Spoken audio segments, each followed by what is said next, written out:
So, with the new series of Doctor Who having only 8 episodes due to the current state of the world, I want to talk about why this is actually a good thing for Doctor Who itself, and this is going to take a lot of explaining.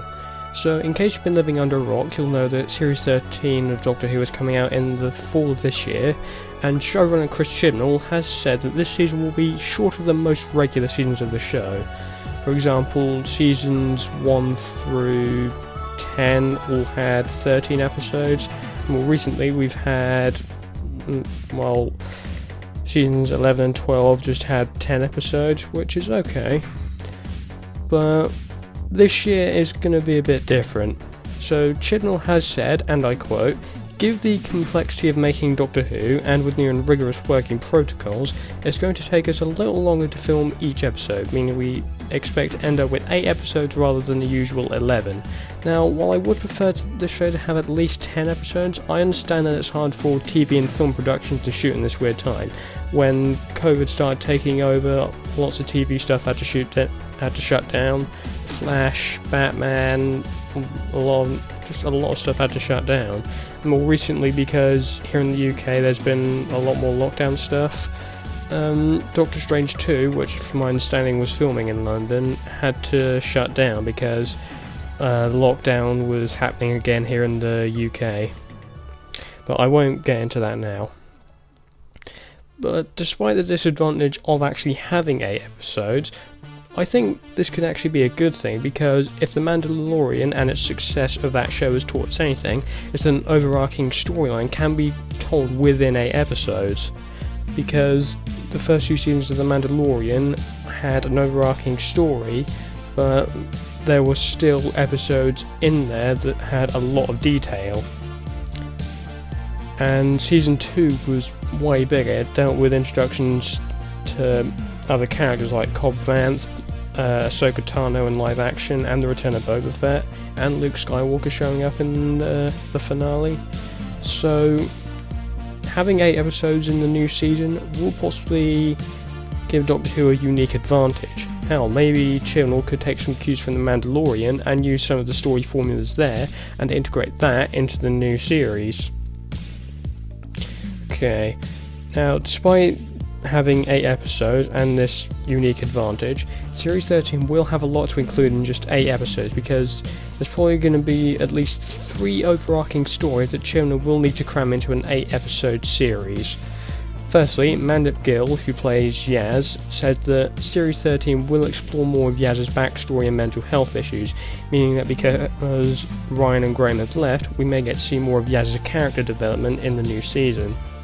Another story Chibnall will have to deal with is the introduction of new companion Dan, played by John Bishop, who was officially unveiled at the end of Revolution of the Daleks. And let's just be honest, I have a big feeling a lot of us were expecting the return of Torchwood, but I won't get into that now.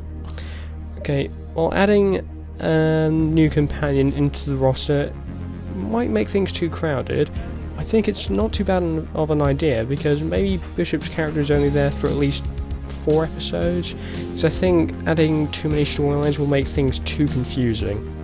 Okay, next up we have the continuation of the Timeless Child storyline from series 11 and 12, and say what you will about this, I personally am not a huge fan of it, but it's an interesting concept for the series, hinting that the Doctor did have lives before the first Doctor, and I thought that was a pretty cool idea, though some people have tried to fit other non-canon things into the show now, like Scream of the Shauker, the Dalek movies.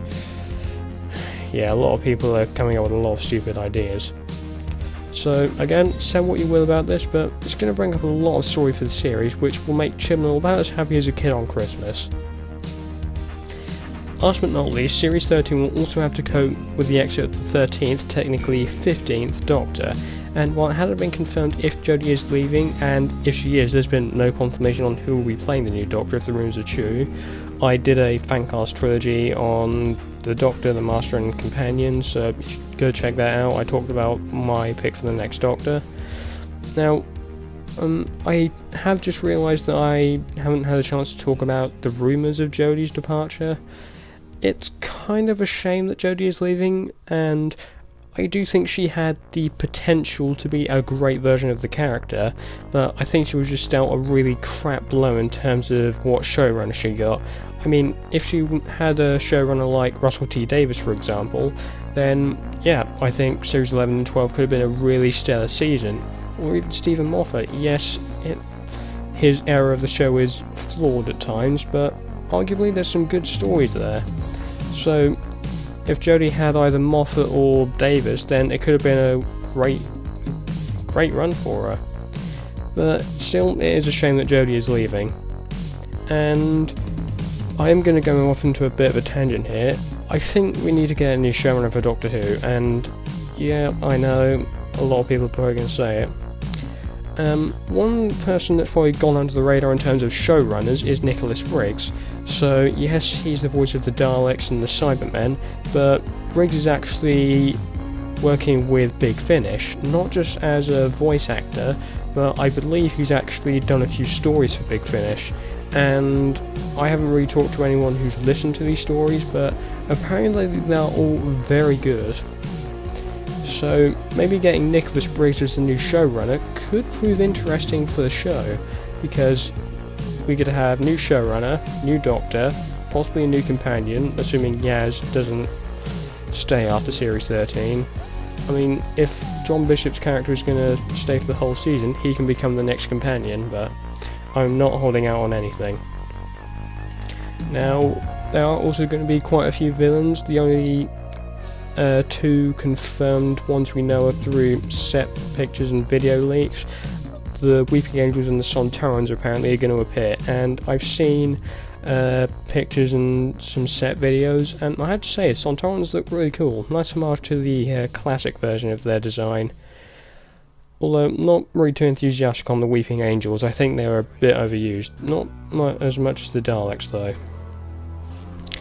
Anyway, if you guys did enjoy the video, then click the like button, subscribe so you don't miss any more videos. Thanks for watching, and I will see you guys soon. Take care.